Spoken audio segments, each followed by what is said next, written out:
Right, ladies and gentlemen,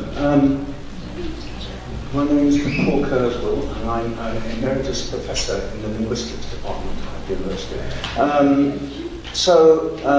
It's my pleasure to introduce tonight's talk here, the title of which is The Linguistic Aspect of Russia's War in Ukraine. And we'll hear quite a lot about that and how it, how the linguistic situation is historically and how it is now. So I'd like to just introduce to you our two speakers. Got my notes here. So Dr. Tetyana Lunyova is seated here, and she'll be our first speaker. She is a Researchers at Risk Fellow at the Department of Education in the University of York. And there are quite a number of such people around. We have one more in the audience, as far as I know, from Ukraine. She obtained her PhD in linguistics from the Kyiv National Linguistic University. She's been teaching English language and linguistics at Poltava, as a long name here, V.G. Korolenko National Pedagogical University in Ukraine.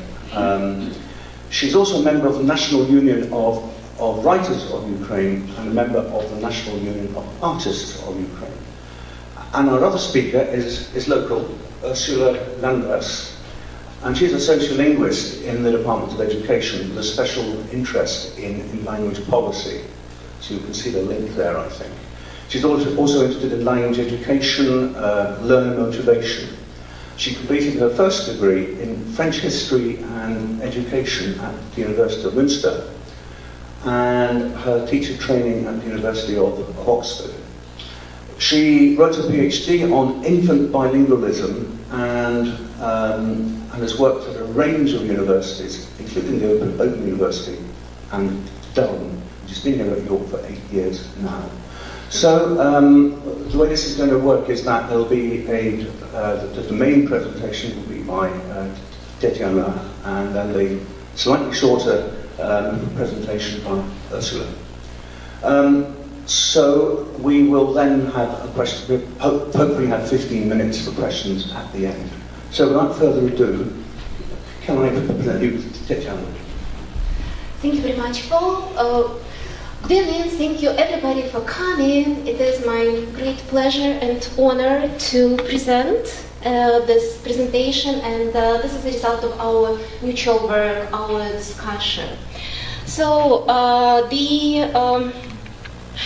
the full title of our presentation today is actually When Letters Become Warriors and the Text Gain the Power of Armies. The picture you can see belongs to Ukrainian artist Nikita Titov, and it illustrates very well the story of how a unique letter of Ukrainian alphabet, letter Y, is used both as a symbol and as a means of resistance against Russia's aggression. Letter Y is the 13th letter of the Ukrainian alphabet. This is the letter which is used in the name of the country, Ukraina. This is also the letter which is used in the name of the capital of Ukraine, Kyiv, and in a wide range of other words as well. And the picture you can see now is the photo from the city of Mariupol, the city which is currently occupied. And you can see the Russian flags there, and you can see some of the posters by Russians who kind of promising to rebuild. And right there, I'm sure you can spot it, that act of resistance, something which is missing from the Russian alphabet, but which is so distinctive and which is so conspicuous in the Ukrainian alphabet, the letter Y. Some more pictures come. You can see now, some more photos from the same city, from the city of Mariupol. So just right after the Russia's occupation, this letter started to appear, in multiple places. And thus, in our presentation today, we will focus mainly on two topics. We will discuss the main linguistic peculiarities of Ukrainian language, in particular highlighting the differences between the Ukrainian language and the Russian language. And then we will discuss the language policies in Ukraine. So let's move to the first question. Well, Ukrainian belongs to the Indo-European family of languages, and it is an East Slavic language. And the affinity, the genetic relatedness between the languages is determined based on the number of the features the languages share. This chart is taken from the work of an eminent Ukrainian linguist, Professor Konstantin Tyshenko, and the numbers in those circles indicate the number of the features, both lexical, phonological, and morphological, which Ukrainian shares with this or that language. For example, Ukrainian shares 22 linguistic features with Polish, 29 with Belarusian, 11 with Russian. And to focus more precisely on the vocabulary affinity, these are also figures taken from the study by the same scholar. And as you can see, they indicate that Ukrainian lexically is the most close to Belarusian, Polish comes next, then Slovak, and the Russian takes the fourth place. This fact, this is just an illustration here how these similarities are worked out by the linguists. This table here represents the words for some of the concepts you can see represented by the pictures, and you can obviously see some similarities. However, what is important to keep in mind is how then these linguistic facts are interpreted. Because if lexically Ukrainian is the closest, this is what the data shows, yeah, that the Ukrainian is the closest to the Belarusian language. However, the Russian propaganda now and the Soviet Russian propaganda for all the years during the Soviet time, they were spreading this narrative, the myth of the unity of the East Slavic languages and of the very close relationship between the Ukrainian and the Russian languages. Basically, it was the fact which was taught at schools that Ukrainians' linguistic closest relative is Russian, which, as you can see, the facts don't support. Further on, if we focus on the theories of the origin of the language, the theories in the current context are very important not just from the purely linguistic point of view, but from the wider social and political context. For example, the Ukrainian and American scholar Yuri Shevelyov developed the theory, well supported by the Western scholars, that these three Eastern Slavic languages, Ukrainian, Russian, and Belarusian, developed from the sets of different dialects from the Proto-Slavic languages. To paraphrase it, there was never such a language as one single Eastern Slavic language. And there was never such a unity like one nation, one people as Eastern Slavic languages. There were numerous Slavic dialects, and Ukrainian as the literary language formed based on the two of these dialects, then the Belarusian, the other two dialects, and so forth. On the other hand, the Russian professor Alexei Shakhmatov develops and promotes the idea that Russian, Ukrainian, and Belarusian developed from one single East Slavic language, and that was the period of East Slavic unity. And then, of course, these 2 points of view are exploited by politicians. Just a few quotes from Putin, but this narrative is repeated over and over again. And Putin threatens Ukrainians for being very bad and ruining the old unity and falling apart from one single great people. On the other hand, Ukrainians do not identify as belonging to one big single unity. And I'd like to quote some the poems, which is the 4 lines of the poem from our famous Ukrainian poet Vasyl Simonenko, who during the Soviet times in 1960s, 1970s, he was beaten so severely by Soviet militia that very soon he died very young, he was not even 13. Народ мій є, народ мій завжди буде, ніхто не переможе мій народ. Пощезнуть всі перевертні приблуди і орди завойовників запруд. So, the linguistic evidence does show that the Ukrainian and Russian are two different languages. To give you a couple more illustrations, this is just a partial list of some simple, what we call survival language, the basic phrases. Even if you don't read Cyrillics, just by looking at the words, at the letters, you are able to see how many differences are there.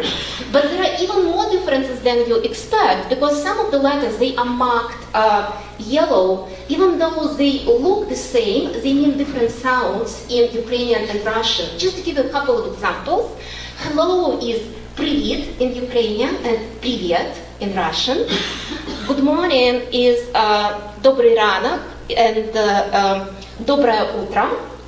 And there are even more differences because the Ukrainian unstressed o always retains its quality. So even if it is in unstressed syllable, it is always o. But Russian o in the unstressed position gets closer to a.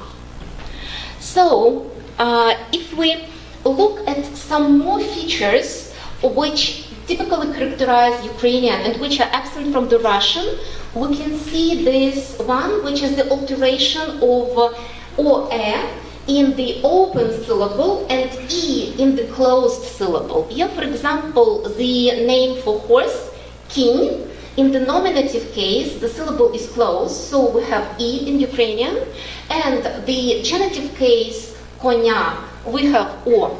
In Russian, the nominative and the genitive, they have the same letter, but the pronunciation differs because unstressed it gets closer to A, so it is konь, konya. Because Ukrainian avoids clusters of both consonants and vowels, Ukrainian developed this very specific feature of prosthetic consonant. So at the beginning of quite a few words which begin with a vowel, there was a consonant added, so that when the previous word, and typically endings in Ukrainians are consonants, vowels, so when the previous word ends, and the next word starts, it is possible to avoid this cluster of the vowels. And this feature of avoiding both the clusters of vowels and consonants gives Ukrainian its very special melodiousness. One more difference, nouns, the cases. Both Ukrainian and Russian have the cases. Ukrainian has 7, Russian has 6. And that peculiar case, special case which Ukrainian retains and Russian doesn't, is the vocative case. I think you might be aware of that because in 2022 the song was quite popular. That was a song that our Ukrainian band Kalush Orchestra won in Eurovision. And in that song they appeal to their mother and they use vocative case. Mamo. This O is vocative case. So, some other things, just as you look at this chart very quickly, you will be able to see that Ukrainian really gives preference to more synthetic forms, while Russian favors more analytical forms. So, one more thing, the endings for the dative case in masculine. As you can see, Ukrainian has 2 options. We can say the master. If we give something to the master, in Ukrainian we can say both maestro and maestrovi. The Russian has only one ending. And that's important because this ending, the special Ukrainian ending, ovi, is attested in very old documents. For example, this is a graffiti, when people scribbled on the walls of the church from one of very important churches in Ukraine, St. Sophia Cathedral, which belongs to Cultural World Heritage. And this graffiti has this ending ovi. So the point is that we can definitely trace these specific morphological features of Ukrainian, which are consistently preserved through centuries, centuries, and centuries up to the modern time. And now closer to politics, and when not knowing the Ukrainian language can actually help us to spot the Russian fake. This is one of the pictures which was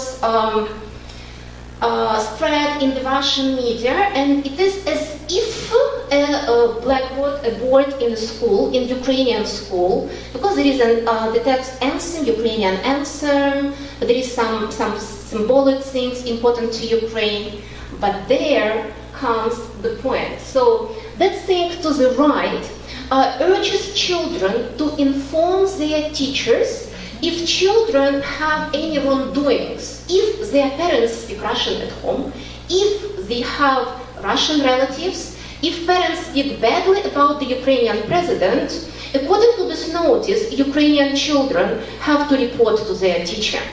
The problem is, they got it wrong. Because something which is at the top, which says, tell your teacher, is a complete nonsense in Ukrainian. Розповій вчительке does not exist. They made several grammar problems. It's funny on one hand because, you know, with Google Translator you expect that it's not poetry, yeah? So you expect kind of being able to forge it. However, they failed. And it sparkled, you know, this humorous discussions, yeah, and it's clear that that's a fake. So, some more things. This is another example of posts now quite often circulated in the Ukrainian social media, when Ukrainians take pride in their native language, and when Ukrainians try to break this myth of the great Russian language, because that myth, again, was propagated for years and years. What this chart illustrates is the richness of Ukrainian synonyms. So, as you can see, that says what you can open. Yeah, you can open an account, a door, a lock, a bottle, a book, and eyes. And the point is that Russian uses one and the same word for opening all these different things, while Ukrainian offers you every time a unique word, which gives you some flavor. Yeah, and one more thing, how now the writers use their texts to make the political statements and to respond to the current situation. This is just one example, and this is an example of a book by Vitaly Zapeka, the Ukrainian writer, who started to write when he was at France, so he was before Russian aggression in 2013, he was a photographer. Then he went to defend Ukraine and he started writing. And what this picture says, yeah, it says in English, danger mines. So basically it says the same in Ukrainian, danger mines. It says the same in German. And in Russian, which is below, it says, welcome.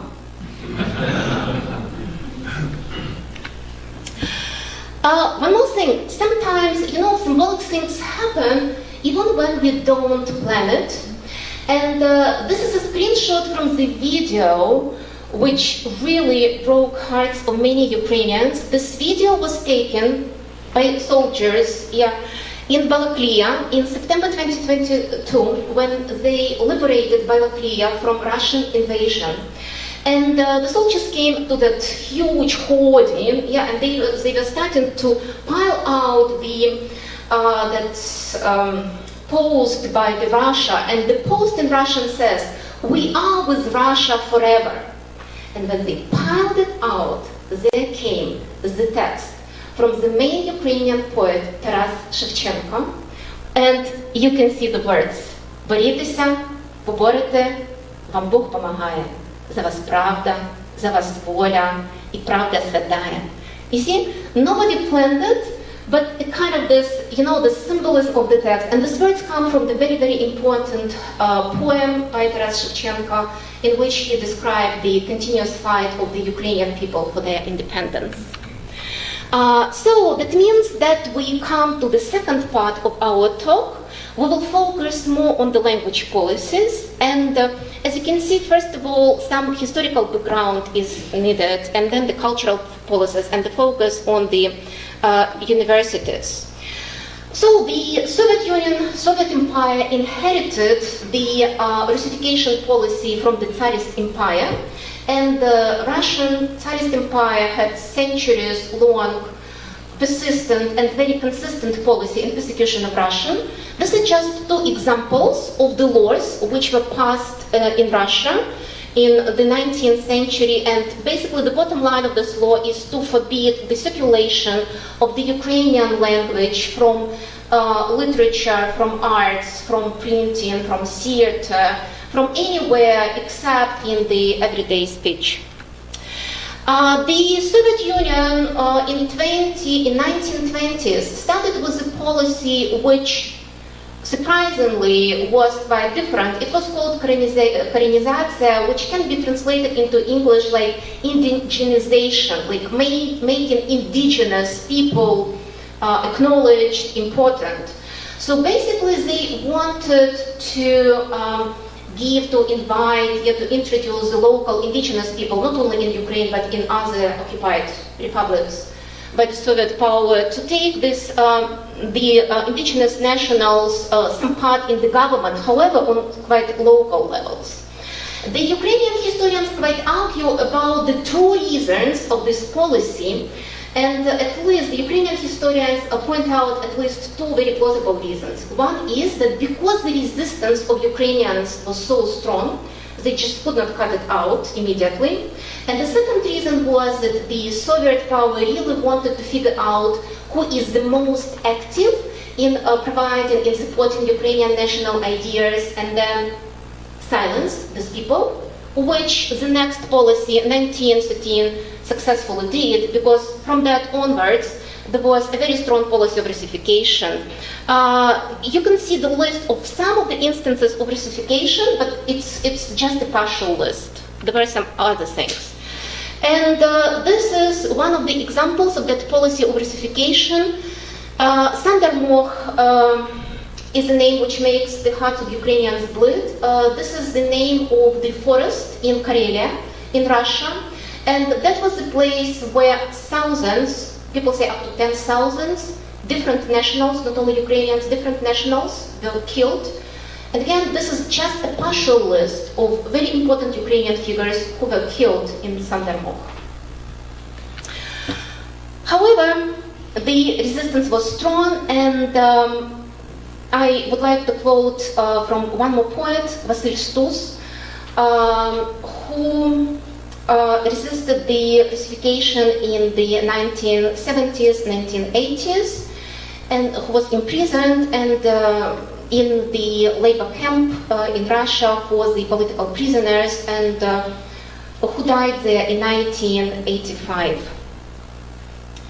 Як добре те, що смерті не боюся, і не питаю, чи тяжкий мій хрест, що вам, богове, низько не клонюся в перечутті недовідомих верст, що жив, любив і не набрався скверни, ненависті, прокльонів, каяття, народи мій, до тебе я ще верну, як смерті обернуся до життя з твоїм стражденним і незлим обличчям. Як син тобі доземно уклонюсь, і чесно гляну в твої чесні вічі, і чесними сльозами опілюсь. Thank you very much, and I pass to my colleague, Dr. Ursula Lanvers. Thank you.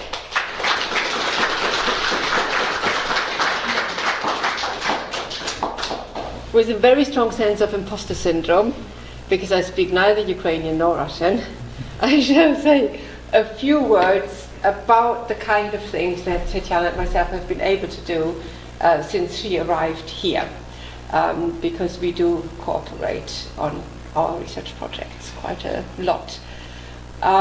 To summarize very, very briefly indeed the historical context of the tension between Russian and Ukrainian within Ukraine, we had Tsarist and Soviet Russia, suppression of Ukrainian language as the main theme.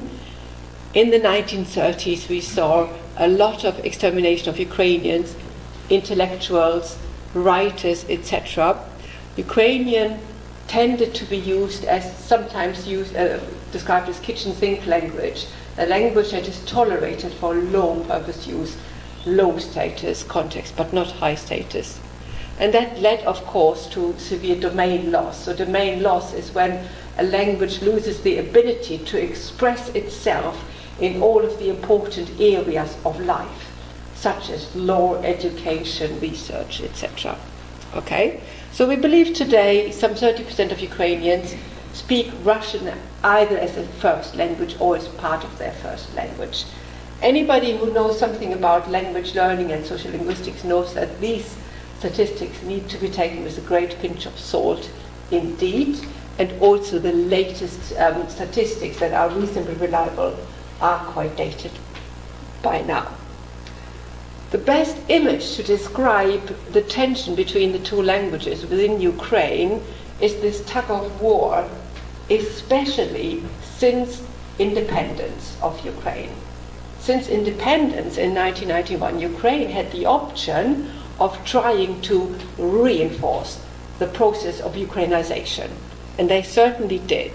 The promotion of the Ukrainian language as one of the elements that unites the nation together as a state language, fostering the learning of Ukrainian and the medium Ukrainian use in schools and higher education institutions and so forth were all fostered. Okay? 2003 was the law of Russian being introduced to be qualified as a minority language. This is quite an important classification, nomination for the context of international recognition, human rights in terms of language, etc. Because we do have such a thing, not only in UNESCO, but also the European Union, etc., etc., of wanting to protect, for good reasons, minority languages. However, minority languages are generally awarded this status if they are indeed spoken by a minority. From the social, linguistic and political dimension, the most interesting thing that happened really since independence is this tension was also played out internationally. Okay? When Russian was officially declared as a minority language, there was quite a lot of international criticism, tellingly, including by the European Union, to which Ukraine reacted quite sensitively, because we all know how important the European affiliation to Ukraine is for them. So therefore, after some criticism and discussion, that led to an abolition of this particular law, only immediately followed, and now you see why we call it a tug of war, by a new law which stated that Ukrainian language is the only state language, which again provoked international criticism. Okay? So this kind of tension goes on an international level and is played out within the Ukrainian parliament, as well as within the institutions that deliver the Ukrainian language, such as schools and universities and so forth. Most recently, Tetyana and myself have been looking at one bill which promises to be the most controversial bill yet, the Bill 7633, which has been passed in the first reading only, so it's not finalized yet. This bill is proposing that Russian sources, Russian text sources of any kind, should not be used anymore in the area of education and research in Ukrainian institutions. So, very, very complicated background, and you can understand why this has created a lot of controversy. Okay. Nonetheless, within Ukraine, the war has undoubtedly had a huge impact on the status of the Ukrainian language today. The war reinforced anti-Russian language sentiments and dramatically increased the interest in learning in Ukrainian and improving Ukrainian, including by Russian speakers living in Ukraine, of course, because there were some Russian speakers with either very poor Ukraine or none at all. One of the ways we can very easily track now the interest in learning Ukraine, or two actually, is Duolingo uptake. So Duolingo shares their statistics on uptake. So the uptake of Ukrainian language learning via Duolingo has shot up, I think, tenfold at one stage. and of course hit links on the Wikipedia page of the Ukrainian language, which explains the kind of things that Tetyana explained, have also shot up. So bottom-up initiatives against the Russian language are very, very multiple and can be found in small ways as well as in big ways, including using your crayon to mark this very important letter of the Ukrainian alphabet on the street. Okay? We also have witnesses, and that in itself is a controversial kind of thing that happened, of people in a university in Ukraine protesting, including with some violence and so forth, against a lecturer who was delivering his lecture in Russian, simply because that particular lecturer had been doing so previously. Okay? And last but not least, perhaps my favorite way of small resistance of a linguistic kind, the continuous and very systematic spelling of Russian with a small r rather than a big R. And these things are bottom-up movements. They are not dictated in any way or form. They have emerged in a multiple way. I finished off with saying a little bit about the last project we did, because we really wanted to find out whether universities themselves in Ukraine are part of this particular conflict that we are describing here, and yes, we found that they are. Universities are trying very much to westernize themselves ever since Ukraine has been independent. So that means increased interest in English, English medium education, and attempts to align the whole education system to the Bologna reform. But also the Russian invasion reinforced the efforts to learn English at higher education. So that had an immediate effect as well. Okay. Therefore, we see within the education system, including universities, two parallel language trends: increased Ukrainization and increased Englishization. Sometimes they themselves are also in tension, but the emphasis that we found in the universities that we looked at, and we looked at 17 universities in total, was fairly equal between Ukrainization and Englishization, but a de-emphasis on the Russian language. Strong focus on learning not just English, but a variety of European languages as well. Okay? So in some, universities see themselves as driving westernization in Ukraine and also de-emphasizing the learning and teaching of Russian. I want to just give some pointers. I know you will have many, many more ideas altogether about where this discussion can lead us.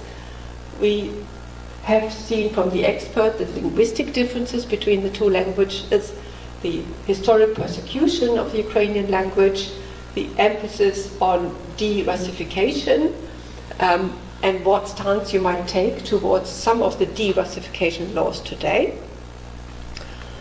Before that, we want to point out that there are ways for you to learn more about the Ukrainian language and be Ukrainian itself. So Duolingo is one of the cheaper options, and here is a link to a nice website. And we would like to thank you for listening. So this is the latest publication that we have out. Anybody really interested, we have a very, very boring 2-page list of references, which we most certainly would not like to bore you with right now. Thank you very much for listening. Right, thank you very much, both of you. That was really, really interesting and illuminating for me, certainly. As a linguist who doesn't really know much about Slavic languages, I know a little bit more now.